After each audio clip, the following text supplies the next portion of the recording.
Minds on Muscle community, welcome to the Fitness Pro Mentors interview series. If you want to hear some amazing interviews from amazing fitness professionals all over the world, please join our Fitness Pro Mentors private Facebook group. But today, let's make it rain.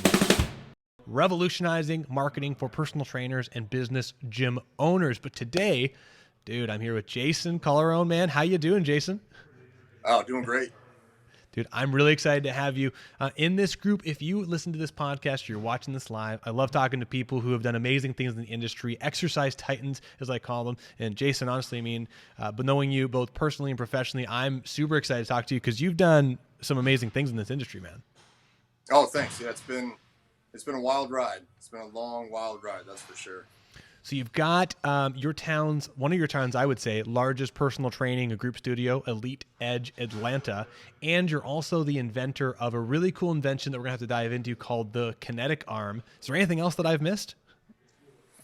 No, I guess I had a supplement company for a little while as well, but I can't be that cheesy Instagram trainer. So we just we started out great and then just cut that, and kind of the juice wasn't worth the squeeze. Fair enough, man. So one of the things I'm really excited about is, I mean, honestly, when I think of like a hardworking entrepreneur, and my favorite mantra, work hard in silence and let success be your noise. I mean, that's it. You're that person. Like you just said, you don't want to be the cheesy Instagram trainer. You're not someone who's out there doing all this crazy cheesing stuff. You're really working hard and making things happen. So Jason, if you don't mind, before we get into your actual work entrepreneurial stuff, how did you become a trainer? And then how did you get all the way to the place that you opened up a fitness studio? So I was always fascinated with, the way the body functioned. Played sports growing up, watched my brothers, and was just real fascinated and always wanted to learn as much as I could. So my first job was at a Smoothie King to learn about supplements because they had a big supplement section. Then I started at a gym, just working behind the front desk, and I always paid attention to kind of what people liked, what they didn't like, what worked, what didn't work, different styles, things like that. So I always knew, that was a field that I was going to go into. And then I played baseball up to the collegiate level. And then before I had a big chance to play professionally, I had several injuries along the way. So my arm hurt from age, 12 years on. And, I'd chew up as many ibuprofens or Aleve as I needed to stay out there. And, then finally when that was over with, I was always doing personal training, from age 18 on. So it wasn't a big transition going from sports full time back to, getting in the gym and helping people train and stay healthy. That's awesome. You started training people when you were 18 years old? Yeah. I started as soon as I could. That's awesome. I actually started when I was 18 too. So I love hearing that. And from that, I mean, you've been doing this for a few years. We don't need to talk about how old you are because we can keep that secret because you look young as possible. But I mean, so you've been doing this for a while. What kind of things have you learned along the way from that 18-year-old personal trainer observing people at the front desk and seeing what worked and what didn't work? What kind of things have you learned that evolved all the way to the place where you opened up Elite Edge Atlanta? Oh man, there's so much. One of the biggest things is all the people that I looked up to and idolized. They were kind of, I don't want to say letdowns, but I always made it a goal to pass those people. And later on, they were renting out space for me in my facility. And one of the instructors that taught the first personal training certification that I took along the years of going through, the muscle testing and RTS, I always thought, wow, if I ever saw that guy again, I'd love to give him, some, not to say pointers, but just kind of help him get on the right track. And then he ended up renting space out in my gym too. And, watching him train, man, he's more of a therapist. I mean, it was atrocious. So yeah, learned a ton along the way, learned a lot of what not to do. But starting out, I thought, the whole train like an athlete, it's got to be fun, things like that. And then, after sitting in Matt Bernier's class those first 2 months, I mean, I was a trainer and strength coach for, I think, 10 years or more. And the first two weekends sitting there, I thought, what am I doing here? I've never even had this done on me. I don't know what these muscles are. So I really liked the challenge, and seemed to kind of be the first one in Atlanta to do it. So that was another big challenge as well. Trying to explain to everybody, and it's like the Hollywood of the South. So it's to say it's extremely oversaturated is kind of an understatement. You said something I'd love to ask you about in the middle of that. There's two things. First and foremost, I mean, Matt Bernier, I mean, he's someone that no matter what he's teaching, he can make you question how you look at things. I love it. So, I mean, anybody who's watching this, Matt Bernier's got an interview in the group and on Spotify, so please check that out because he's just an OG exercise education wizard. But you said that there was somebody you looked up to at the very beginning and that they were kind of like a combination of a bunch of things, and you said that they were a therapist and it was kind of atrocious, and you wish you could give him some advice. What kind of, when you say that, like therapist atrocious, are you kind of getting into that therapist fixer versus exercise professional thing? So watching them, I realized, when I was younger, I thought, oh, they're doing all these, they're doing 10 things at once. This is really cool what he's doing. He's got 5 people, marching around the gym doing crazy stuff. He must be really successful. Come to find out he couldn't pay his rent at my place. There was a couple other ones too, but the other one that was also my first instructor. And you just kind of, you come to that realization that, for me, I think that for most people, personal training is a fallback career. And I've had a lot of people. Now I don't let most people in through the door, let alone bring them in to talk to them. Just because, if I talk to them on the phone and I can hear kind of what they're about, or first I'll look at their social media. And if it's all, shirtless selfies and, circus stuff, like you just don't belong here. So, I opened up because I felt there was nothing good enough for people in Atlanta. There's quite a bit. I mean, you can jump on a trampoline and pay money for it. Personally, I think you're a dick for doing that and charging people. But there's all kinds of fads and, CrossFit's on every corner. So I thought that people deserve better. So I could have easily taken in all these trainers and, made a lot of money off kind of a circus out there. But I'm big on integrity. So, chose not to go that direction. It's funny you said the fallback career thing, because I remember, I mean, it is so true. And it's even more so kind of now. I mean, people are like enthusiasts. They get in a little bit of shape and they become a trainer, or they're retired and they go, I think I'll do some training. But I remember, I mean, if you started when you were 18, you're probably in the same world as me in that there was a time when you were a trainer. I bet you could probably name all the trainers in your town. And it was a relatively like, maybe there was 20, 30, maybe 40, who knows? But it was like a small community, but social media wasn't there. Now, it's like if you have social media, there's an expectation as a trainer that you're going to have your shirt off, you're going to be posting videos of you deadlifting all the time, and it's all motivational quotes. And it's funny because, like you said, it really makes it really easy to vet professional trainers. I got a question for you. I mean, you've been working with lots of coaches and trainers for a while. In your opinion, what is the number one thing, when you say integrity, what is the number one thing you look for in a professional career personal trainer when you're hiring someone for your place? I don't want to say I kind of hand them a shovel and let them dig, but I'll get a conversation going and kind of see where they want to take it. So then you find out real quick if it's about them and their ego, and they talk about they've trained these athletes or they're a celebrity trainer. I love that one. So real quickly, you find out if, they truly want to help people and do what's best for them, or if you find out they have this big bias towards, I'm a kettlebell trainer, I do functional, and then, I'll ask them questions and, again, just kind of let them dig. And, if they're not here to learn, and I'd much rather have somebody with no experience that is willing to learn than someone that's done it for 30 years and has some fancy degrees and, is just doing some really dangerous stuff on the training floor. It's tough. I mean, I think there's some incredible education, and I think learning as much as you possibly can in college, university, and everywhere is absolutely possible. But there's like so much unlearning that seems to need to happen. I mean, we've talked about it, that you've met some really high-level PhD people, and you bring them into your facility and talk about some stuff, and it just like, it's hair pulling for you. So it's painful. So from this entire journey, man, somehow this led to you opening Elite Edge. How the heck did that happen?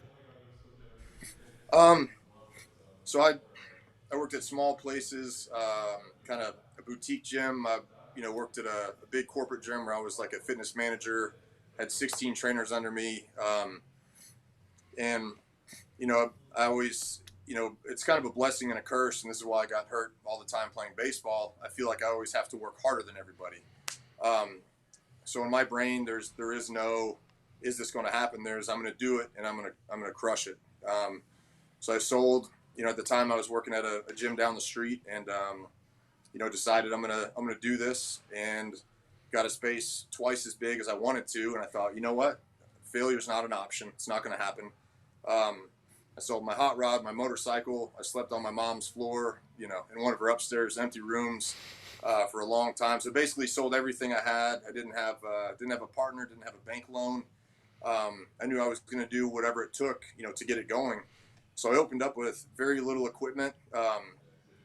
Never really done much marketing, but if I can focus on giving people a great experience and doing the best I can, and giving them the best kind of fitness experience that they're going to get, I knew that word of mouth would spread. So it was very trying in the beginning. You quickly realize, you're kind of on your own. A lot of friends were, I don't know if they were jealous or what, but had a lot of trainer friends. I think only one stopped by to see the place. Had 18,000 pounds of equipment show up in a UPS truck, and he said it was late, and he said, "Where's your pallet jack?" I said, "Where's your pallet jack?" So he dropped the load and said, "Well, good luck." So, at that point you realize I don't have the luxury of, thinking someone's going to do this for me, or, going and pouting in the corner. So we had to drag off, I think it was a couple hundred of these, 100-pound mats with rigid edges. Had to do that. And then a couple days later, the guy shows up with the AstroTurf, and he says, "Where's your pallet jack?" I'm like, "Come on, man. Where's your pallet jack?" So I said, "Wrap it to my back. I'm pulling it off." So pulled that off, and the list goes on. But you just have to wake up every day with the mentality of, I'm going to do it. I'm going to do it well, and failure's not an option. So that was it. So I'd up every day, 4 a.m., taught all the classes, did all the, muscle activation sessions, all the personal training sessions. I'd come in on Sunday and clean the place for 5 hours. So anytime somebody would tell me they want to open a gym, I'd tell them, don't do it because you won't make it. Like, well, that's negative. I'm like, okay, well, then prove me wrong, but otherwise you're not going to make it. Yeah. Have you ever had someone say, "You're so lucky, look at this place"? Oh man. Yeah. When people say, "Oh, it must be nice," say, "Shut your mouth, sit down and listen. Let me tell you how nice it is. You wouldn't last a week." And they think, "Oh, you own a gym, you get to work out all day." No, most days I don't get to work out. I don't get to go to jiu-jitsu. There's things that have to be done, and I have to make sure they get done. So yeah, I love the must be nice, and all that stuff. It's always fun to hear. When someone ever says that to me, I always say, "Listen, you can take over my day any day you want. You have no idea Absolutely. what it takes." Because it's so, and I think that's the funny thing about someone who wants to own a gym. I think there's this grandiose idea that you're going to make hundreds of thousands of dollars not doing anything. You work out when you want, you leave when you want, and it's very autonomous. And you can get it to that point, I'm sure, but it's not. You're up early, you're grinding, you're moving 100-pound stall mats to your forearms can't move. It's insane. Yeah, it's a lot. And then, anytime something happens, you got to fix it on top of everything else that's going on. Yeah. Incredible. So you said that you made it happen. You were going to make this thing happen no matter what. You had a game plan. You're going to open this place. It's too big, bigger than you were prepared for. You put the money into it. You had no loan, and you were going to make it happen. And you went some trials and tribulations. What kind of things did you try at the beginning of opening Elite that did not work that helped you pivot to something that did? So a really valuable, I guess all the experiences were really valuable because I would always listen to customers' complaints at other gyms, whether it was the schedule changing, things being moved around. So I had a pretty good idea of what people want, and they don't like change. So I knew that we were never going to change the schedule. When I started, I thought, oh man, this is going to be the biggest sports performance center in Atlanta. And then come to find out, we weren't really getting the athletes. They're seasonal. The young athletes don't have the purchasing power. So what was coming in was kind of, mid-20s to mid-40s. The direction, the horse is pulling. So that's kind of what I shifted to. Now I would have, some athletes reach out, but that definitely wasn't the focus. Of course, we've got to keep the doors open, but then I realized, long-term, that was just a much better business model. But also, studying the other businesses, I knew that there had to be multiple revenue streams as well. So that's why we had, the group classes, we had the muscle lab, we got the personal training, and then we can also train teams as well. So that way we know that the draft is going to cover the monthly bills. And then if we can build on top of that, then that's great. Yeah, I think it's funny, and you mentioned something that I've heard a lot of people go through, and it's that whole like I want to work with athletes thing. And I understand, especially for you, from that background of you being an athlete, there's a lot of notoriety of like how fun would it be to work with like younger versions of me. But I mean, when you're looking at the market, you're looking at people that have, like you said, the purchasing power. Is it a market that's growing, and is the lifetime value there? It really isn't, because even if you can get a bunch of them in, you're lucky to have them for 4 years, maybe. And then at the end of the 4-year cycle, they're off to university or off university to school or work or whatever it is, and they're gone. So I think you pivoting is absolutely brilliant. And that's the majority of your market, right? That 40 to 50s. Like mid-20s to mid-40s, I'd say. That's awesome. By the way, Johnny Cook says, so we can pull this up here, Warlock of Atlanta. So he's watching you, man. He's watching. Oh, man, I love Johnny. We had some good times.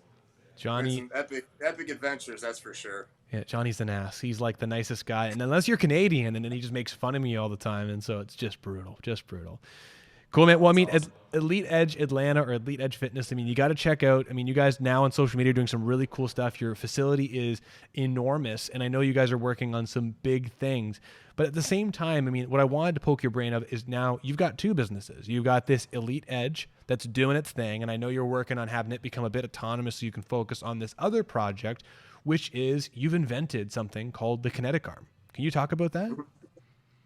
Yeah, so that was,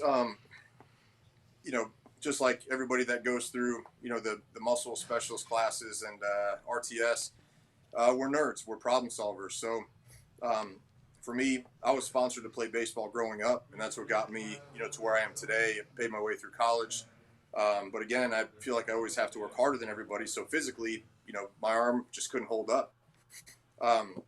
So I was looking at a headline for a little sensor that said the sleeve that could save baseball. And of course, I'm a skeptic, so I said, there's no way. It looks like an arm pedometer. And I thought, well, wait a second. Knowing all the muscular attachments, where things change throughout different ranges, resistance mechanics, I thought, you know what? I think I can build an external muscular system.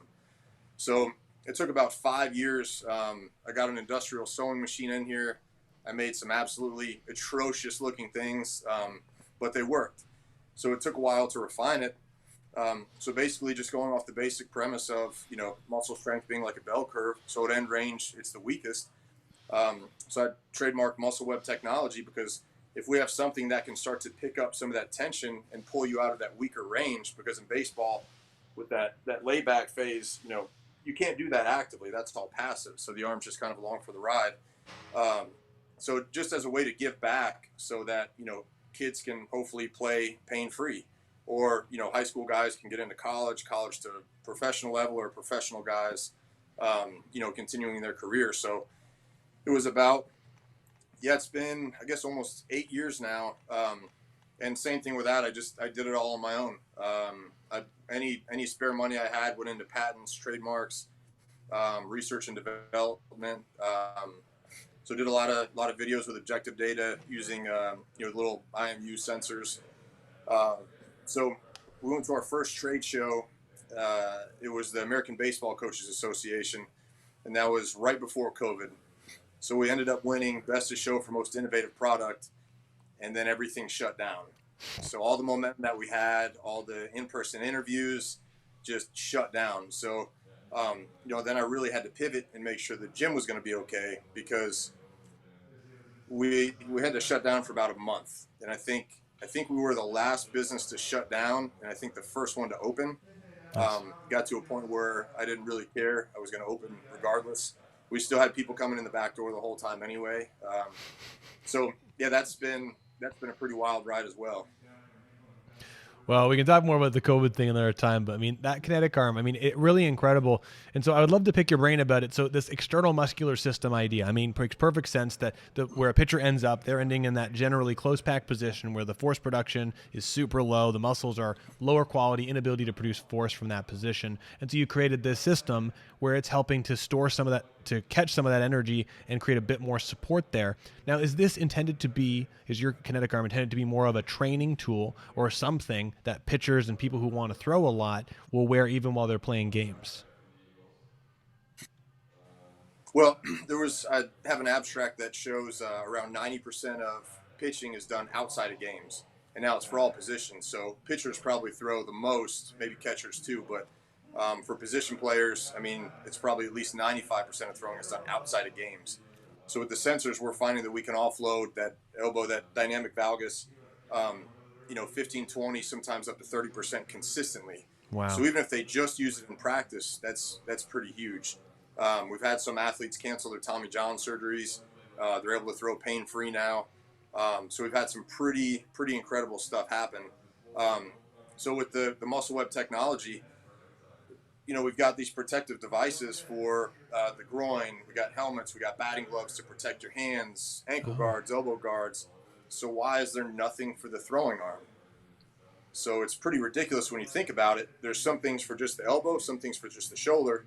But as we know, if there's dysfunction at one and we try to stabilize that, it can lead to dysfunction at the other. So then I thought almost like a sartorius, for the lower extremity.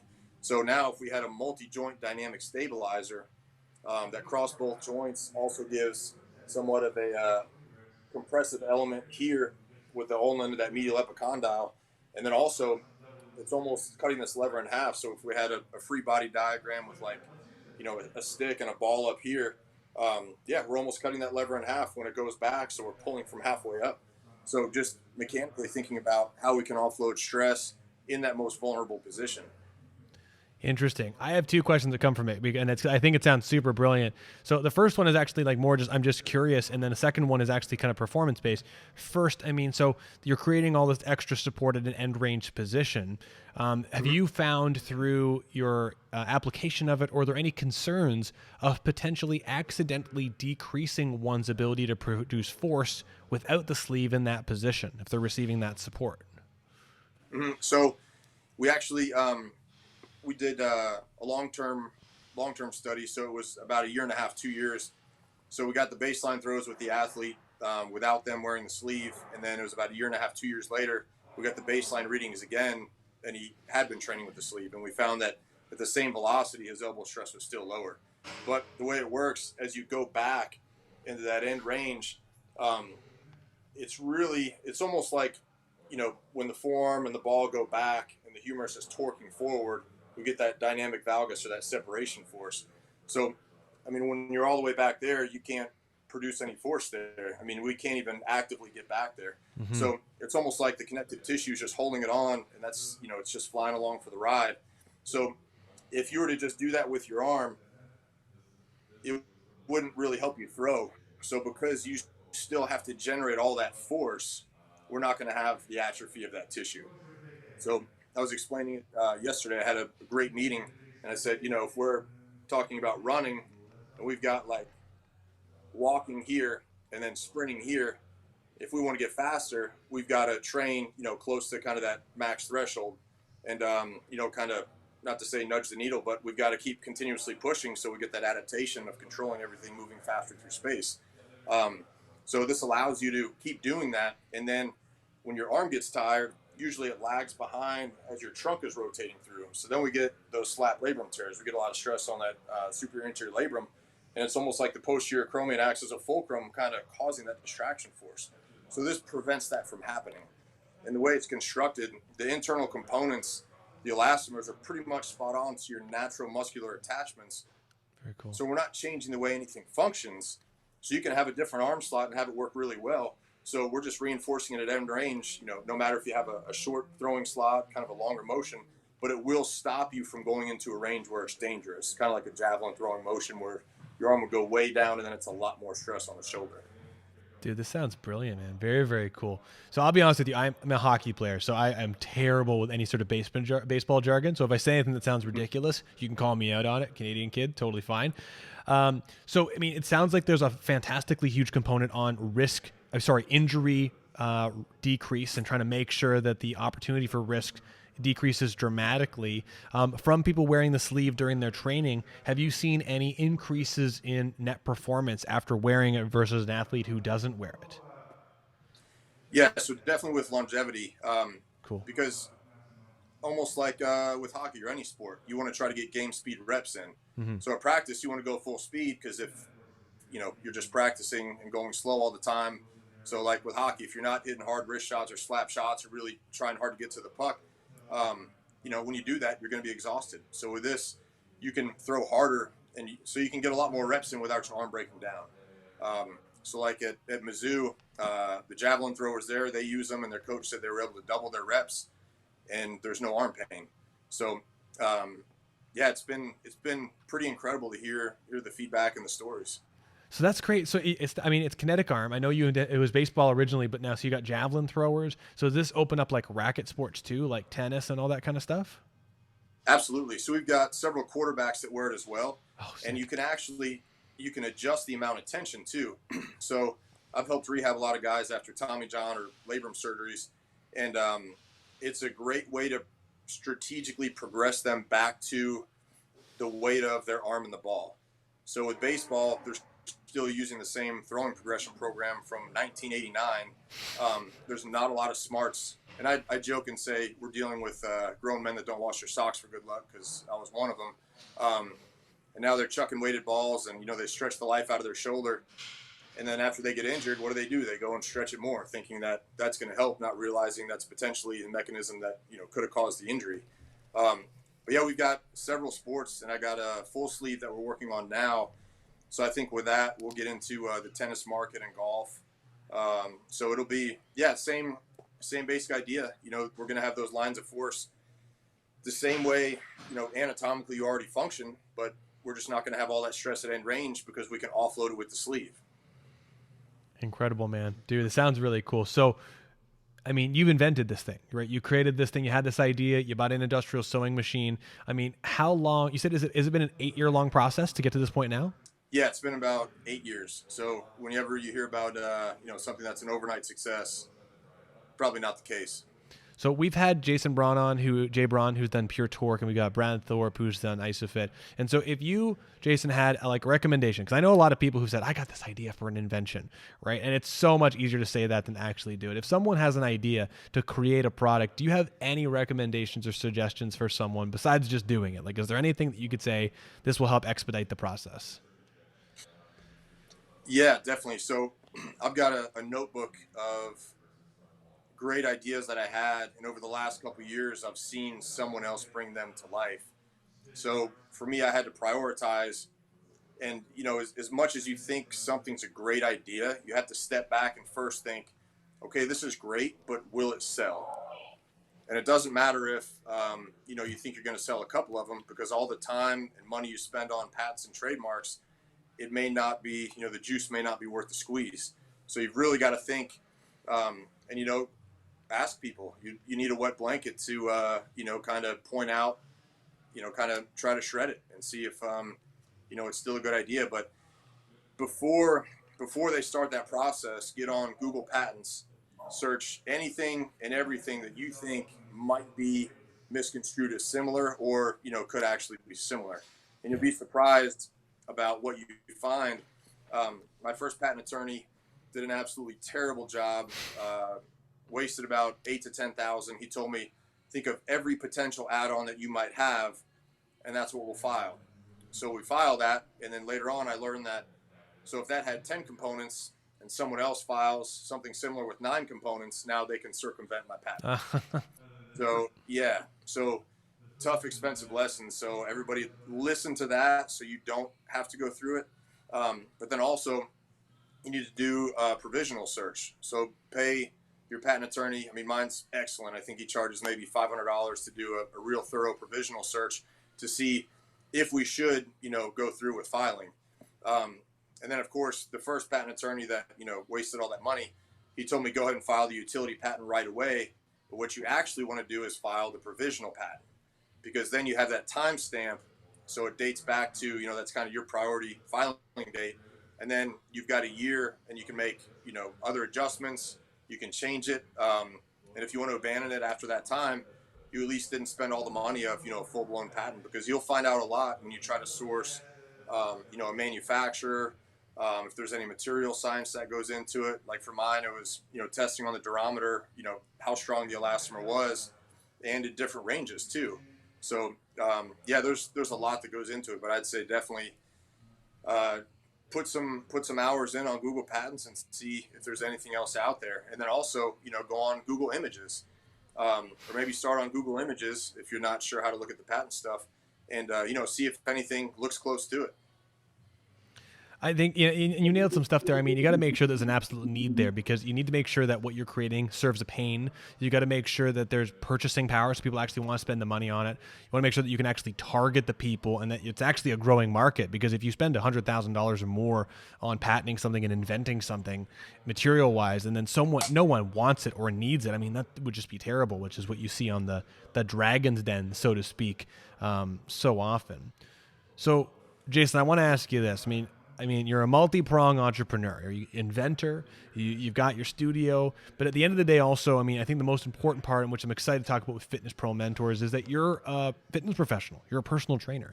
And you've been grinding at this for years. And the one common thread I keep hearing you say is that you're going to make it happen. You're going to make it happen. And through this, you've worked with some ridiculously, amazingly high-level professional athletes. I mean, you've worked with Charles Barkley, which is just ridiculous. So, could you speak to anyone who's trying to develop their personal training career? They're trying to get to the point where they're making over enough money per year, 6 figures per year, whatever it is, so they can afford their life. If you could speak to the younger version of Jason to help you get to that point in the personal training career faster, what would you say to him? I would say definitely don't chase the athletes. The athletes that I've had, they kind of sought me out, and as far as the sports training, I kind of equate it to, if I was to reach out to the local high schools and colleges, I just put myself in that same basket with every other $10 in the park trainer that's also reaching out to them saying, that they're a legend. So just finding ways to build your reputation so they seek you out. So I got a call from Charles Barkley when I was, sleeping on my mom's floor. I was driving in. The phone said Scottsdale, Arizona, and it was kind of fuzzy. And he said, "Hey, my name's Chaz Bentley." And I said, "Hey, Chaz, how are you?" He goes, "No, Chaz." I'm like, "All right, simmer down. I heard you the first time." And he said, I heard about what you do, and I'd like to get in. And I said, "Okay, how about Tuesday?" He said, "Could you come to me?" And I said, "Well, that's, significantly more expensive because of the time." He's like, "Oh, I'm not worried about the money." And I'm like, "Okay, we got another rapper producer in Atlanta that thinks they're a big shot." And I said, "All right, Chaz, I'll see you Tuesday this time." And then the phone came through crystal clear, and he goes, "No, Charles Barkley." I'm like, "Oh, damn." Yeah, so that was a good one. But yeah, I've had him. I've had Matt Ryan, but a lot of these pro athletes, they feel like they don't have to pay. They think that it's owed to them. So if I bring them in for a consult, show them a little bit about what I do, and then tell them the price, and they'll say, "Oh, I was thinking," and I'll say, "I didn't ask you to think. You came here because you need help. You want it or not."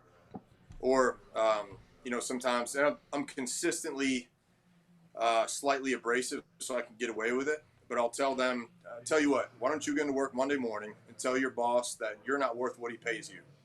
And then I just look at them. And they're like, "Oh, I didn't mean it like that." And I say, "Well, that's exactly how you said it. So if you don't see value in what we're doing, then this isn't the place for you." So don't waste time chasing these people that you think are great. And I don't get starstruck by any means. Charles was cool, and I was teaching him how to choke out Shaq back then. That's when they were going at it. But incredible guy, and paid more than the full rate. So if you are going to have athletes, make sure that they're paying. Same thing with celebrities as well. Laura out in California, she linked me up with Stallone. So he was coming to Atlanta. I was supposed to train him and his daughter, and I didn't know. I kept ignoring his calls. And she's like, "Hey, what are you doing? He's ready to train with you." And so I checked my voicemails, and I still have him. He sounded pretty irritated. And we joke about that. I call him wrong tone Stallone. I was like, "What if I knocked out Rocky? Would I be the champ? Would that be cool?" I know he's old, but how many people can say they knocked out Rocky?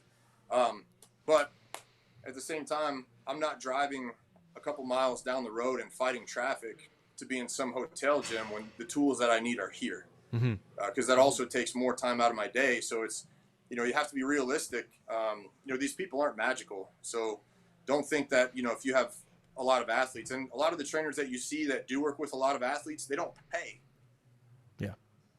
They don't pay. So you're putting in all that free time when you could be investing that time into someone that would be more of a long-term client, or that you could actually help improve their quality of life. And then you'll get referrals from there versus, I got these athletes in, and, they're going to bring their athletes and it's all going to be great. And then I see it happen to these trainers. Then they all leave and they go to someone else who does more for free. I've had two combine groups here training, and, spitting on the floor, going into the women's bathroom. I said, "Hey, get out." And they said, what do you mean? That's so-and-so. I said, he can be so-and-so in the parking lot. I don't care. I don't need your money. You get out. You respect the house or you leave. So you have to know when to cut to that and not think, I gotta dance around them. And it's so-and-so. It doesn't matter. They're just people at the end of the day. And if you're trying to run a business, you have to make money to, pay for your overhead. It's funny you mentioned, first of all, super cool about all those different athletes in Stallone. I didn't know the Stallone thing, and that's hilarious that you were dodging his calls. That's just by accident. That's just awesome. But the funny thing about the athletes, I was just talking about this in one of our study groups at the program. And so in our town, we're like on the cusp of a lot of ice hockey happens here. And there's a lot of NHL prospects that come within a 45-minute drive of our facility. And we just had like this super high level kid get drafted last year from my town. And 2 years before that, he came into our facility and he had some terrible back stuff. And he's sitting across from me and we're doing an interview and he wants to work with us. And he goes, so I'm going to be in the show. So I was thinking that I won't pay, and I could do a bunch of marketing and promotion for you. And I was like, oh, gosh.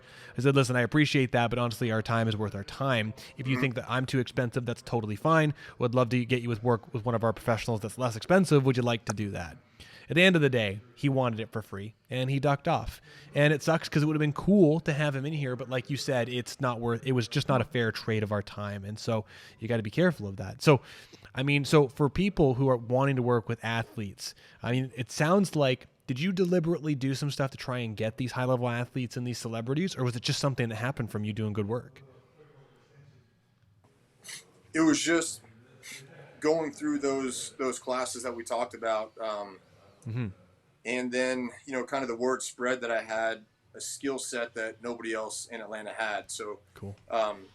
Now we talk about I played sports for 20 years, I guess, still competing, and did a lot of Muay Thai and boxing, and still compete in jiu-jitsu. So I've had a lot of world champions here as well. So that's pretty cool.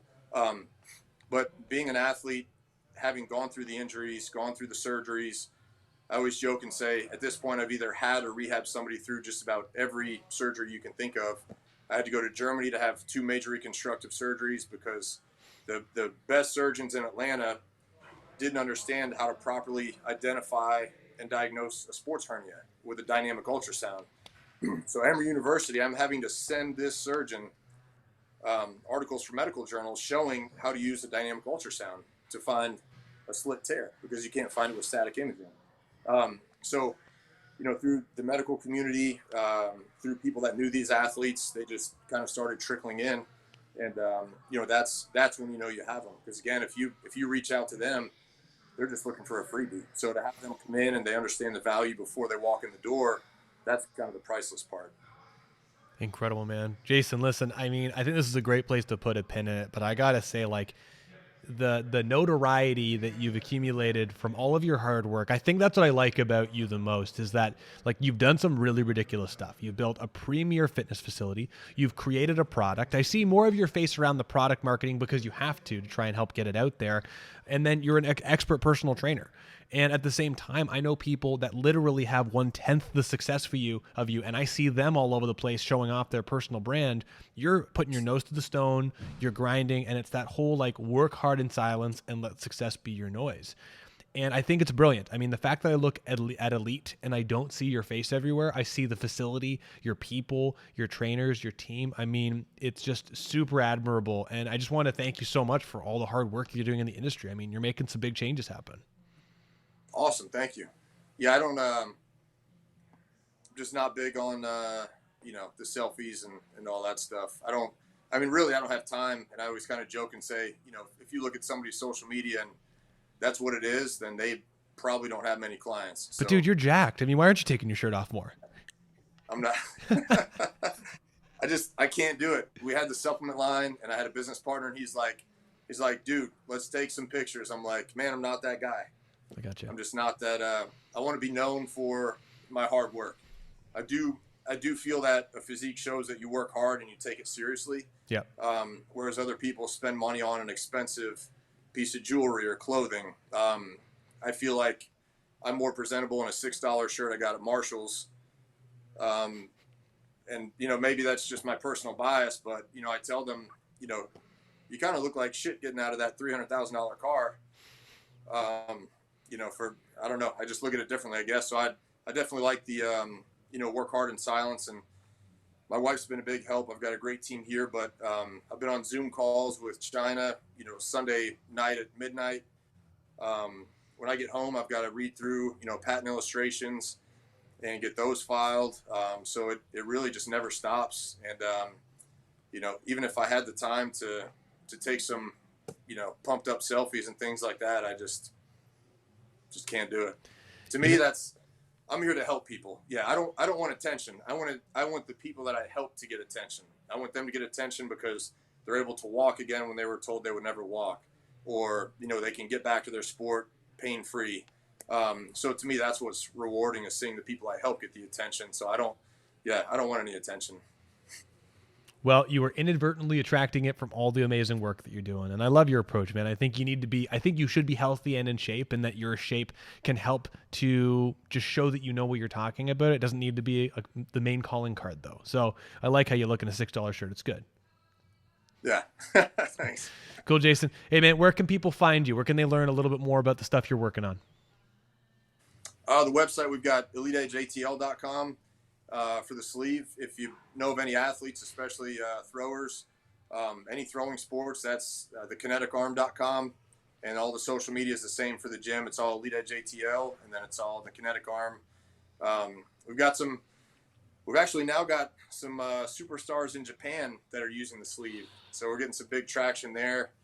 Just had Trevor Hoffman and Flash Gordon and Kyle Farnsworth throwing with it and loving it. So we've got a lot of physical therapists using it in clinic and, recommending it. So we're getting a big backing from the medical community. So it's just incredible to, see it all coming together. So yeah, definitely check it out. And if anybody has questions, definitely reach out to me. So you'll be seeing a heck of a lot more of Jason Colleran in the future, because he'll be exploding in every arm throwing, moving sport. Jason, thanks so much for your time today, man. It was a pleasure having you on. Yeah. Thanks so much for having me. It was an honor. Talk to you soon, everybody.